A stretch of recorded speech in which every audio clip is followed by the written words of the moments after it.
Do you think Shawn's changed a lot since the time you guys sparred?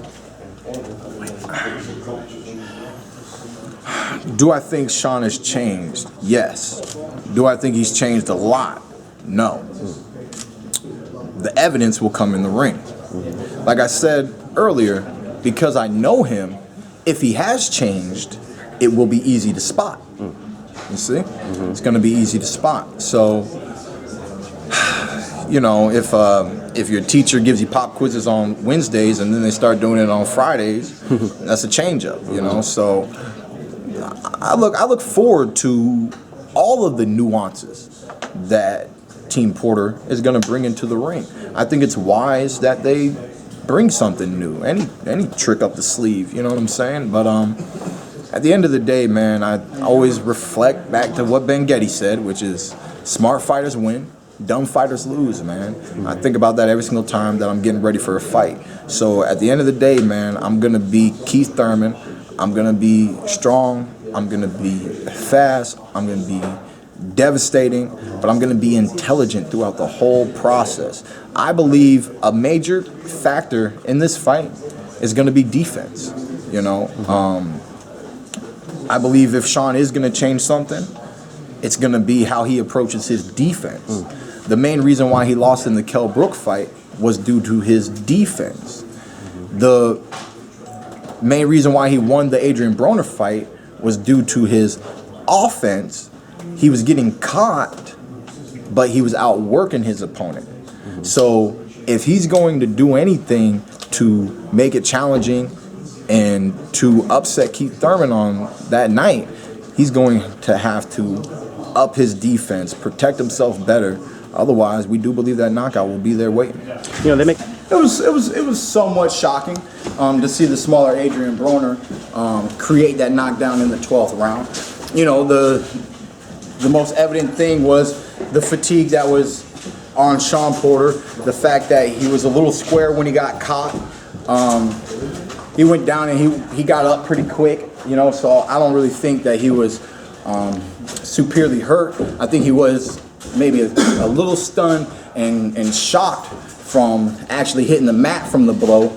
But, you know, it's always about hitting somebody right, hitting them at the right time. He caught him on the temple, you know. You got the temple, you got the chin, and you got the body, you know. So either way that we can get it, we're going for it. But, you know, I did see on several occasions where Shawn Porter was getting caught coming in with Adrian Broner's left hook. When Shawn Porter got knocked down, it was AB lunging at Shawn Porter with the left hook off of a little almost Floyd Mayweather style, which we know he has to a degree. You know, it was like a pump jab turned into a fast left hook. You know, I like that punch as well. We're going to be looking for that punch. We're going to be looking for the left hook and just seeing how Shawn reacts. I believe that Shawn Porter is going to use a lot of his leg strength in this fight. That he's going to get real low. He's going to stay pressing with his head and his chin really low, kind of in my chest, similar to how he was constantly going towards Adrian Broner. You know, he might spend some time on the outside. I don't know if he has a boxing strategy. He might spend some time on the outside. We're just prepared for everything, like we always are, man. But that falls into your game plan of the uppercuts. If he's going to be that low. If it does, if he does it in time, if he gets there, then he can smother my punch, which benefits him, you know. But to be at that distance that he likes to be at, neither opponent can throw real effective punching. The thing is, that's when he outworks you and thus gets credited by the judges on the fact that, well, you're not really doing nothing. He's doing everything. It's a little sloppy, but we have the saying in the amateurs, an ugly win is superior to a pretty loss. So I want to get your takes on this, right? He says, him being Ken, obviously, because he's more vocal of the two, that it's going to be difficult once you're in the ring to realize that it's going to be hard to get away from Shawn because of the speed.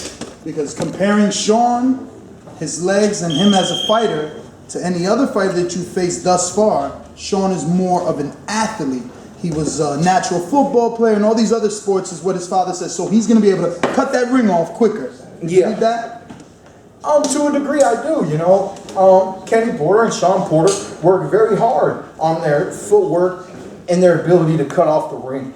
What they are lacking and taking into consideration is my ability to predict and read movement. And the one thing about cutting off the ring is he who cuts off the ring is always the person who moves second. So he's always following the leader. And just as hard as they think it's going to be hard for me to get away from Shawn, but I think it's going to be easy because, you know, almost like Curry, I'm simply going to step over, juke, and then throw my shots and then move again. You know, there's nothing, you know, pressure is pressure. And when you put people under pressure, 9 out of 10 times, a fighter like myself, all that you end up causing is to bring out the best in me. If you make me work harder, you're most likely going to regret it in the end.